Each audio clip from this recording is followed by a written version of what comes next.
Hi മക്കൾസ്, സ്കൂളിലെ arts കഴിഞ്ഞോ? സ്കൂളിലെ സ്പോർട്സ് കഴിഞ്ഞോ? എന്തിലെങ്കിലൊക്കെ പ്രൈസ് ഉണ്ടെങ്കിൽ അതൊന്ന് കമൻറ്റ് ചെയ്യൂ.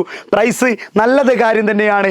അപ്പോൾ പ്രൈസ് കിട്ടിയവരെയും പങ്കെടുത്തവരെയും തോറ്റവരെയും ജയിച്ചവരെയും ഒരുപോലെ അഭിനന്ദിക്കുന്നതോടൊപ്പം ഇനി ഞാനൊരു കാര്യം പറയട്ടെ സാറേ, ഇത്ര അടിപൊളിയായിട്ട് മുന്നോട്ട് പോവാണ് ഞങ്ങളുടെ ഒരു സ്കൂൾ ലൈഫ് തീരാൻ പോവാണ്. ഇനി കുറച്ച് മാസങ്ങൾ ഞങ്ങൾ എണ്ണിയിരിക്കുകയാണ്. ഞങ്ങളുടെ ഫ്രണ്ട്ഷിപ്പ് 8ാം ക്ലാസ് തുടങ്ങിയ സാറേ ഞങ്ങളുടെ ഫ്രണ്ട്ഷിപ്പ് 8, 9, 10, +1, +2 ഇനി അവസാനിക്കാൻ കുറച്ചുള്ളൂ. ഞങ്ങളൊരു ടൂറും കൂടി ഉണ്ട്. സാർ ഇപ്പോൾ പേടിപ്പിക്കല്ലേ, മക്കളെ പേടിപ്പിക്കാൻ പറയുന്നത്. ഇതേ ഫ്രണ്ട്ഷിപ്പ് നിങ്ങൾക്ക് മുന്നോട്ട് കൊണ്ടുപോകണമെങ്കിൽ, അതായത് എനിക്ക് കൂടുതൽ മാർക്ക്, നിഹാൽ സാറിന് കുറവ് മാർക്ക്, നാഫിസ് സാറിന് ഒരു ആവറേജ് മാർക്ക്, ഇങ്ങനെയാണെങ്കിൽ ഞങ്ങൾ 3 നല്ല തിക്ക് ഫ്രണ്ട്സാണ്. പക്ഷേ ഗവൺമെൻറ്റിൻ്റെ കണ്ണിൽ തിക്ക് ഫ്രണ്ട്സുകൾ എല്ലാവരും കൂടി ഒരേ ക്യാമ്പസിൽ പഠിക്കുക എന്നുള്ളതല്ല, ഒരേ ക്യാമ്പസിൽ പഠിക്കുക എന്നുള്ളതല്ല, മാർക്കിൻ്റെ ബേസിലാണ് പഠിക്കുക. അപ്പോൾ എനിക്ക് മാർക്കുണ്ടെങ്കിൽ ഞാൻ നല്ല കോളേജിൽ പോകും, നാഫിസ് സാറിന് മാർക്കില്ലെങ്കിൽ നാഫിസ് സാർ ഏതെങ്കിലും വേറെ കോളേജിൽ പോകും. ഞങ്ങളുടെ ഫ്രണ്ട്ഷിപ്പ് അവിടെ അവസാനിക്കാൻ പോവാണ്. എൻ്റെ പ്രിയപ്പെട്ട മക്കളെ, നിങ്ങൾ എത്ര വർഷത്തെ ഫ്രണ്ട്ഷിപ്പാണോ, ഇനി 2 വർഷത്തെ ഫ്രണ്ട്ഷിപ്പ് ആണെങ്കിൽ പോലും നിങ്ങൾക്കിത് പിരിയരുത് എന്ന് തോന്നുന്നതാണെങ്കിൽ ഇതൊരിക്കലും ഇല്ലാതാവരുത്.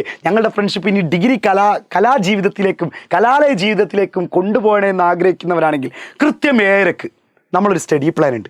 ഫ്രണ്ട്ഷിപ്പിനെ പറ്റി പറയുന്ന സ്റ്റഡി പ്ലാൻ അല്ല, എല്ലാവർക്കും നല്ലൊരു മാർക്ക് കിട്ടുന്ന സ്റ്റഡി പ്ലാനാണ്. അതായത് മക്കളെ, നിങ്ങൾക്ക് കുറഞ്ഞ സമയമുള്ളൂ. ക്രിസ്മസ് എക്സാമിന് മിനിമം 80% പഠിച്ചിട്ടില്ലെങ്കിൽ നിങ്ങൾ വിചാരിക്കുന്ന പോലെ ഈ ഫ്രണ്ട്ഷിപ്പ് നിങ്ങൾ പൊട്ടും. അതായത് ക്രിസ്മസ് എക്സാമിന് മാർക്കുള്ളവർ വേറെ ക്ലാസ്, മാർക്കില്ലാത്തവർ വേറെ ക്ലാസ്, അങ്ങനെയാവും. ഇത് +2ലും ചെയ്യുന്നതാണ്. ഏറ്റവും ബിലോ ആയിട്ട് നിൽക്കുന്ന ആൾക്കാരോട് പറയും, നിങ്ങൾ എന്തായാലും ക്ലാസ്സിന് വന്നിട്ട് ഇവിടെ ഇരുന്ന് പഠിക്കണം. കുറച്ച് നന്നായിട്ട് പഠിക്കുന്നവരാണെങ്കിൽ അവരോട് ടീച്ചേഴ്സ് പറയും, നിങ്ങൾ വീട്ടിലിരുന്ന് പഠിച്ചുകൊണ്ട് ഇവിടെ വന്നു കഴിഞ്ഞാൽ നിങ്ങൾക്ക് സമയം വേസ്റ്റ് ആവും. ഇങ്ങനെ പല രീതിയിൽ വേർതിരിച്ച് കാണുന്ന ഒരു മാസത്തിലേക്കാണ് നമ്മൾ കടക്കാൻ പോകുന്നത്. എൻ്റെ പ്രിയപ്പെട്ട മക്കളെ, ഇനിയുള്ള മാസങ്ങൾ നിങ്ങൾ ഫ്രണ്ട്ഷിപ്പിൻ്റെ മുന്നോട്ട് പോകണം. കാരണം നിങ്ങൾ കെട്ടിപ്പിടിച്ചുകൊണ്ട് കരയാനുള്ള മാസങ്ങളാണ് ഇനി വരാൻ പോകുന്നത്, അറിയാം.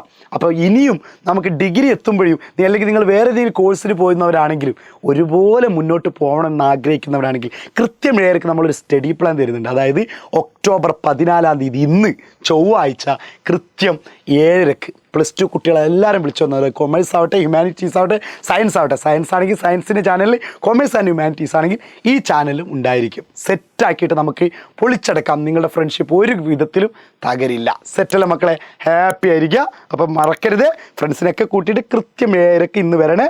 Bye bye.